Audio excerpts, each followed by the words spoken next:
பயிற்சி எடுத்த ஒவ்வொரு பிரிவிலும் ஒரு மாணவி ஒரு சில வார்த்தைகளில் பேசணும். சிறுகதைக்கு பேர் சொல்லுமா?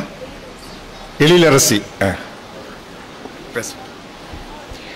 பொன் திணிந்த புனல் பெருகும் பொருணை திருநதியோடி திக்கெல்லாம் புகழ் பெருக்கும் திருநெல்வேலி மாநகரின் பெருமையாம் பொருணை திருவிழாவில் கலந்து கொள்ளும் சீர்பெருமக்கள் அனைவரையும் வணங்குகிறேன்.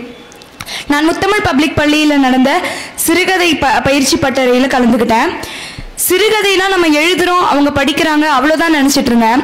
ஆனால் நம்ம இவ்வளோதானா அப்படின்னு நினைக்கக்கூடிய சின்ன சின்ன விஷயங்கள்லையும் எவ்வளோ நுட்பம் இருக்குது அப்படிங்கிறத தெரிஞ்சுக்கிற ஒரு வாய்ப்பாக தான் நான் இந்த பட்டறையை பார்க்குறேன்.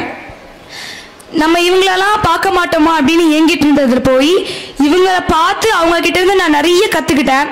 நிறைய படைப்பாளிகளை பார்த்தேன். அவங்க படைத்த நிறைய படைப்புகள் என் கையிலேயே கிடைச்சிது.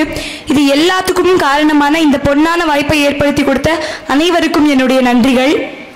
என்னுடைய கனவு ஒரு நாள் மாவட்ட ஆட்சியர் ஆகணும் அப்படிங்கிறது தான். அதுக்கான வாய்ப்பாக தான் நான் இந்த புத்தக திருவிழாவை பார்க்குறேன். அதுக்கான ஒரு வாய்ப்பை ஏற்படுத்தி கொடுத்த எல்லாருக்கும் மீண்டும் என்னுடைய நன்றிகள்.